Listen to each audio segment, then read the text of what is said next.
The broken remains of a shattered wooden steamship lie off the Gulf Coast near Galveston, Texas. The remains of the cast and wrought iron steam engine and large pieces of the hull and decks. The wreck of the 1837-built steamship New York is a reminder of the early days of steam navigation on the Gulf, and also of the tragic loss of SS New York to a hurricane in 1846 after departing Galveston for New Orleans.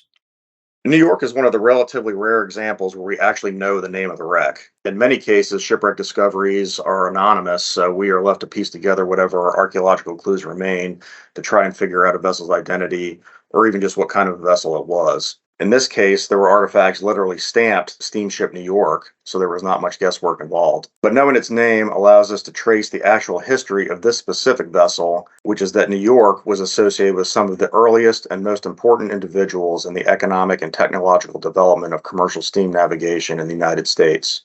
It was one of the primary vessels in both of the country's very first steamship lines to be established on the Atlantic and the Gulf coasts, and during its brief career rose to prominence as arguably the most luxurious Gulf Coast steamship of its day. Unlike other wrecks where no one lived to tell the tale, survivors of the sinking told their stories.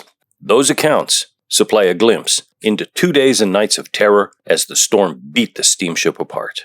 Departing Galveston at 4 p.m. on Saturday, September 5, 1846, New York steamed south, but 6 hours later came to anchor about 50 miles eastward of Galveston, 11 fathoms water, blowing very heavy, with a very heavy sea running eastward. The next morning, as the wind dropped, John D. Phillips, New York's captain and part owner of the steamer, ordered the crew to proceed toward New Orleans, but within an hour, finding she made no headway against the sea and wind, came to anchor. The captain stayed there for the next 13 hours until the anchor started to drag.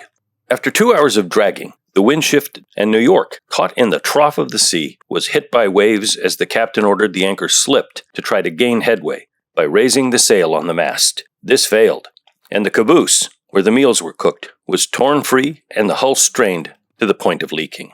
At 4 p.m., as the rain reached squall conditions, heavy seas carried away the smoke pipe and lifted the promenade deck, stove in starboard guard and wheelhouse, causing the boat to leak so bad as to extinguish the fire. All hands went to bailing and working in hopes to keep her free until the wind and sea abated, which was of no avail, for at 6 o'clock a.m. she went down in 10 fathoms water.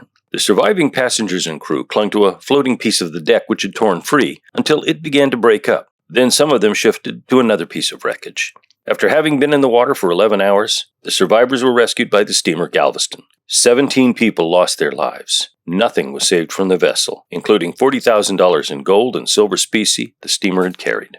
That lost treasure inspired a 20th century search that led to the wreck's discovery in 1990. Archaeologists are opposed to treasure hunting and the recovery of artifacts for sale. However, treasure recovery is legal when there is private property involved. With the wreck resting in waters under government control, access was regulated by U.S. law, and archaeologists were involved in documenting and cataloging the finds as the treasure hunters worked on the site in 1997 and 1998. This led to the confident identification of the wreck as that of New York.